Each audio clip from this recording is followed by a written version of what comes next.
మనందరి జీవితంలో ఏదో ఒక సమయంలో మనతో మనకే ఒక పెద్ద యుద్ధం జరుగుతుంది కదా. ఆ పోరాటంలో నిలబడటానికి, గెలవడానికి కావాల్సిన ఆ ధైర్యం, ఆ స్ఫూర్తి ఎక్కడ్నుంచొస్తుంది?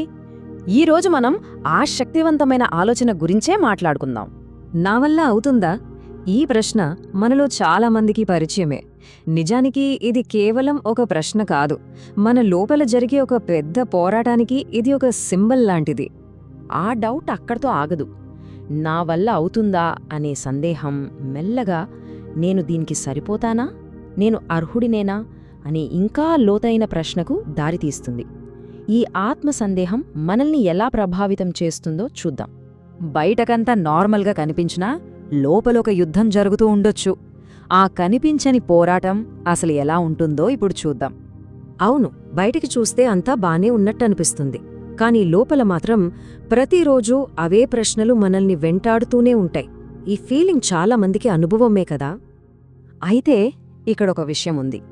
ఇలా ప్రశ్నలు అడగటం అంటే డౌట్ పడ్డం కాదు, పోరాడుతున్నారని అర్థం. ఎందుకంటే ఎవరైతే ప్రశ్నలు అడగటం మానేస్తారో వాళ్లే నిజంగా ఓడిపోయినట్టు. ఈ పోరాటం బయటవాళ్లకి కనిపించకపోవచ్చు, పర్లేదు, కాని మనకి మనం కనిపిస్తున్నాం గదా, అంతే చాలు. అదే మనకు కావలసిన అతిపెద్ద ప్రూఫ్.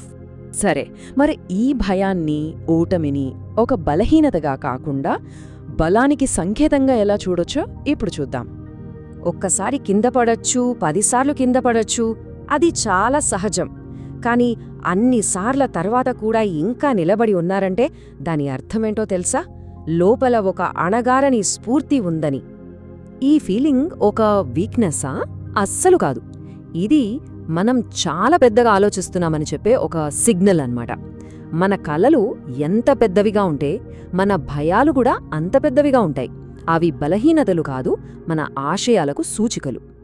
అందుకే భయం వేస్తోందంటే అది మనం చిన్న కల కంటున్నామని కాదు, ఒక గొప్ప కలను నిజం చెయ్యబోతున్నామని కన్ఫర్మేషన్ లాంటిది. సరే, మరి ఈ పోరాటంలో మనకు కావలసిన అతిపెద్ద ఆయుధమేంటి? అదే మనపై మనకుండే నమ్మకం, ఆ ఆత్మవిశ్వాసం అనే పునాది గురించి ఇప్పుడు మాట్లాడుకుందాం. ఒకసారి ఆలోచించండి, ఒక వ్యక్తికి తన మీద తనకి నమ్మకం లేనప్పుడు ఈ ప్రపంచం వాళ్ల మీద నమ్మకాన్ని ఎందుకు పెడుతుంది? పెట్టదు గదా. సో ఆ నమ్మకాన్ని ముందు మనమే మనలో క్రియేట్ చేసుకోవాలి. ఎప్పుడైతే వదిలేద్దాం అనే ఫీలింగ్ వస్తుందో సరిగ్గా అక్కడే చాలామంది ఆగిపోతారు. కానీ అక్కడే ఆగకుండా ముందుకు వెళ్లాలని నిర్ణయించుకోవడమే, మన జీవితాన్ని చిన్నదిగా చేసుకోకుండా ఉండటమే మనల్ని విజేతగా నిలబెడుతుంది. అసలైన గెలుపుకి అరుపులవసరం లేదు, అది చాలా సైలెంట్గా ఉంటుంది. ఆ సమాధానం మాటల్లో ఉండదు, మనలో వచ్చే మార్పులో ఉంటుంది. ఆ నిశ్శబ్ద విజయం ఏంటో ఇప్పుడు చూద్దాం. ఒకప్పుడు మనల్ని చూసి నవ్విన వాళ్ళు గుర్తున్నారా? వాళ్లకి సమాధానం మాటల్లో ఇవ్వక్కర్లేదు. మన సమాధానం మనలో వచ్చే మార్పులో, మన ట్రాన్స్ఫర్మేషన్లో ఉంటుంది. అది మనం సాధించే ఒక కొత్త స్థాయిలో ఉంటుంది. చివరిగా అది ఆ నిశ్శబ్ద విజయంలో ఉంటుంది. సో ఇదంతా చూశాక మనం ఒక గమ్యానికొచ్చేసినట్టు అనిపిస్తుందా? అస్సలు కాదు. ఇది ముగింపు కాదు, ఇది కేవలం ఆరంభం మాత్రమే. ఒక విషయం గుర్తుంచుకోవాలి, ఎవరైతే ఇలాంటి అనుభవాన్ని పొందుతున్నారో వాళ్ళు ఒక సాధారణ జీవితం గడపడానికి పుట్టలేదు. అవును, లోపల ఇంకా ఈ ప్రపంచం చూడని ఒక అద్భుతమైన శక్తి ఉంది. ఆ ఒక్క శక్తినే బయటకు తీసుకురావాలి.